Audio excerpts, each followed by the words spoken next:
I don't know about you, but fall is one of my most favorite seasons of the year.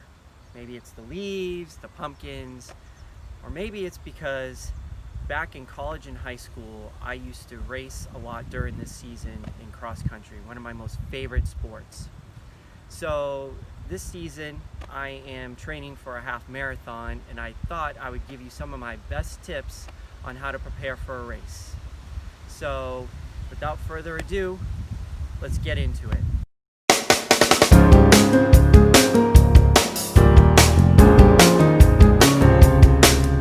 Okay, so tip number one for preparing for a race is to taper.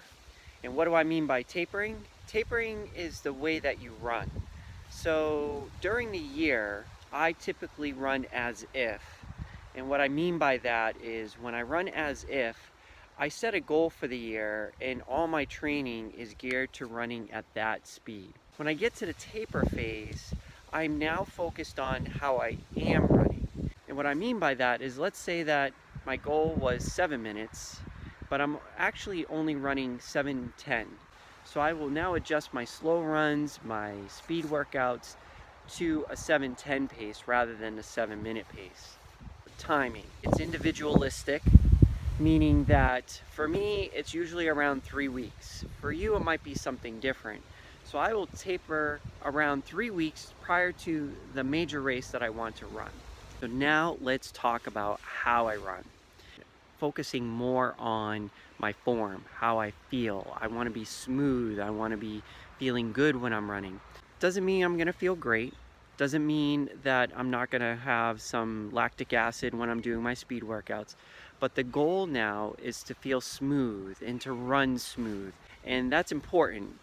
More important than speed, because now you're trying to get your body to memorize, if it hasn't already during your training, to really sink in the form that you want to have when you're running. Now let's talk times.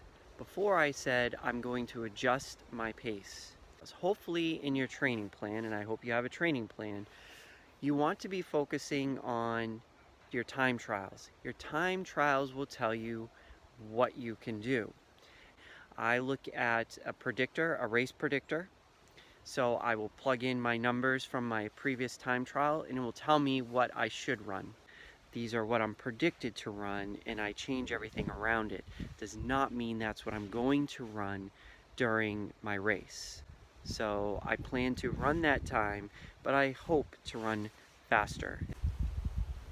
Okay, race strategy. Are you a hill runner? Are you a downhill runner? Or are you a flat runner? Depending on where your strengths and weaknesses are, you'd want to play to those. So one thing you may want to do is you want to be able to go visit the course.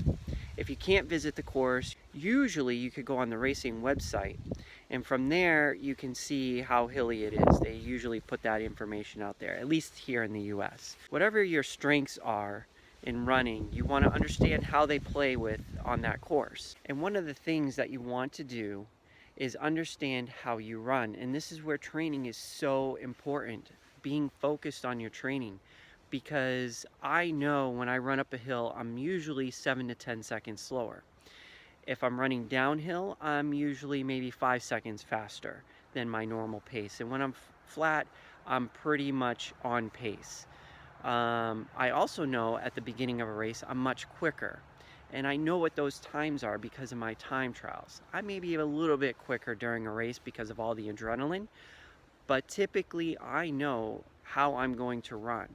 And I do that because I do the time trials. That's going to be important on planning out your race strategy.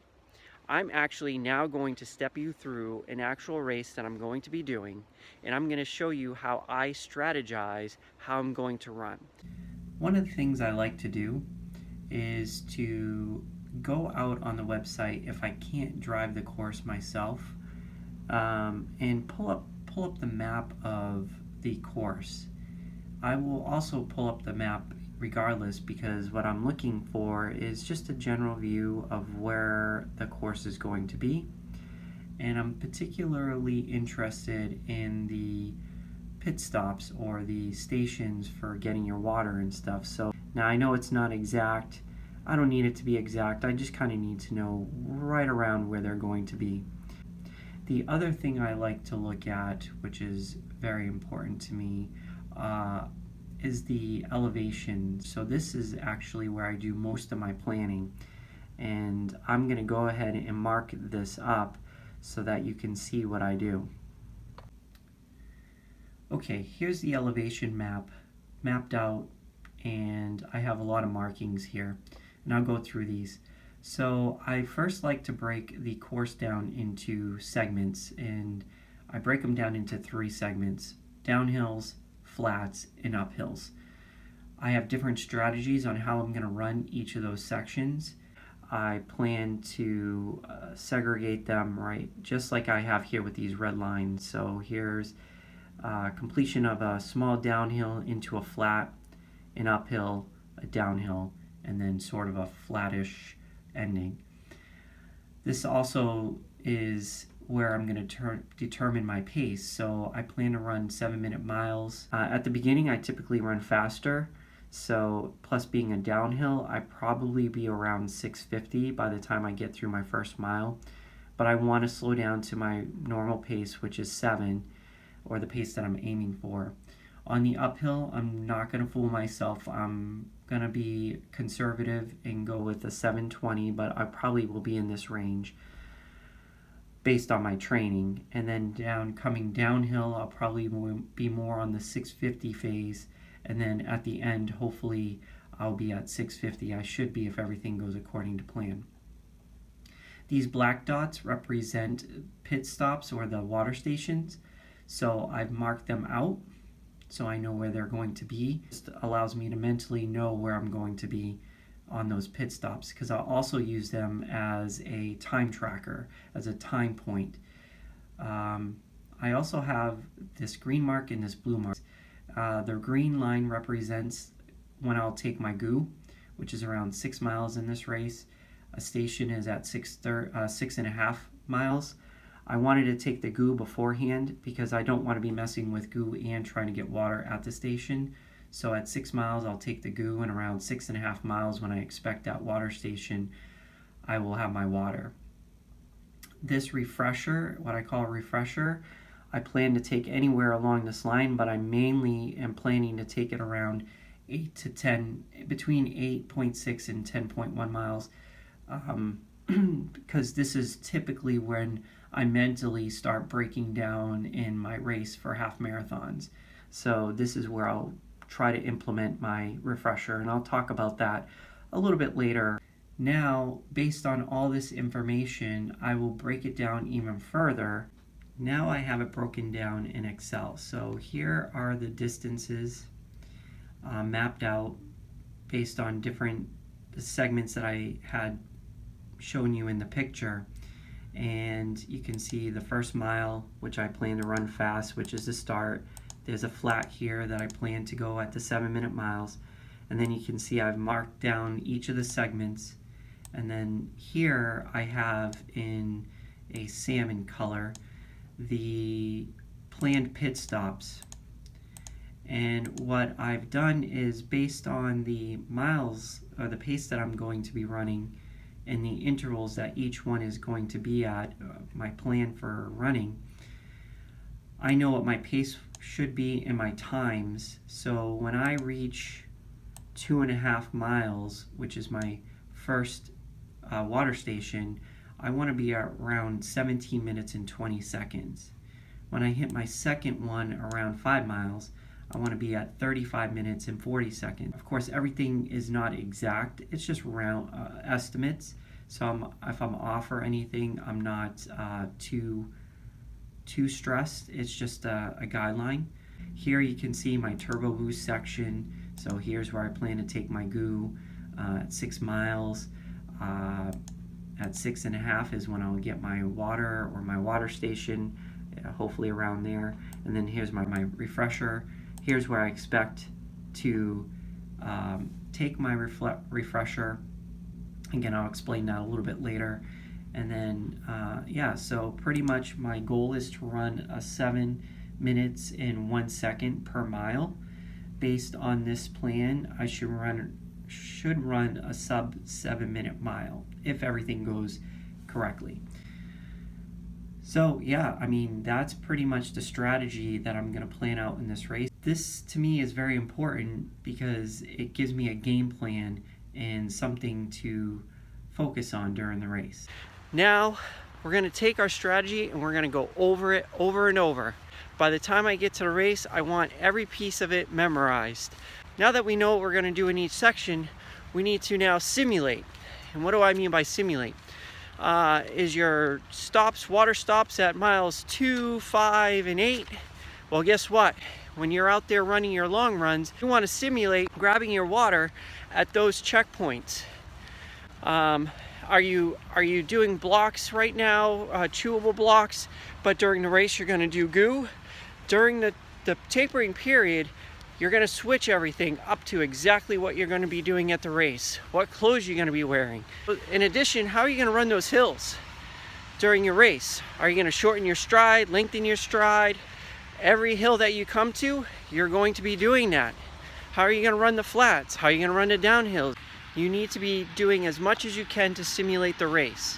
So all you're doing is going through the motions, going through the plan. The other tip I have for you is your watch.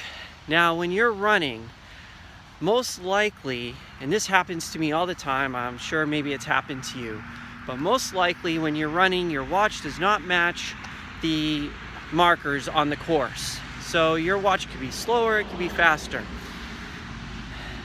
My tip for you there is just expect it to happen and be prepared.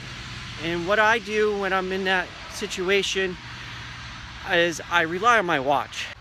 Even though I may be running slower, maybe I'm running faster, it does not matter. Your plan was based on the information that you had from your watch. Now, the other thing we need to talk about is the weather. You can't control some things. You can't control the weather. Actually, you can't control the course. I've had courses change on me before I went to go run them. During a race, they've changed on me. You just got to be flexible. I like to have 4 different goals when I go into a race. So what are my 4 goals? First goal, run my race. I guess technically I have 5. If I'm running better, then that's even better than I planned. But my first goal is to run exactly how I planned it. Second goal, if the first one doesn't work, then I need to adjust it. Hey, if it's really hot out there and I know in hot weather I'm gonna run about maybe 20 seconds slower, then guess what? I'm gonna adjust my whole plan for that and take that into consideration. If I can't even do that, then maybe I'm just not feeling well, then I'm gonna jog it. If I can't jog it, then I'm gonna walk it. So having those 4 different goals allows me the freedom to not be so hard on myself if I'm having a bad day. I'm still not going to be happy, but you know what? At least I have a goal to still shoot for and say I accomplished something instead of just giving up, throwing in the towel, walking away. Unless I'm totally broken. In that case, then obviously you don't want to continue walking.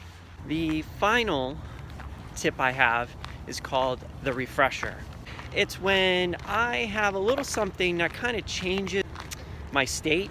So for me, it's usually something that's super warm, like gloves, around miles 8 and 9, because that's typically right around when I start mentally start doubting myself as my body starts breaking down and getting tired.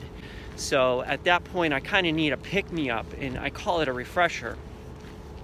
And all I do is take my gloves off. The cool air kind of making me feel good and that's why I call it a refresher. It feels refreshing. That's it. I hope these tips help. Go out there, do it again, get better, keep practicing, keep striving, never give up.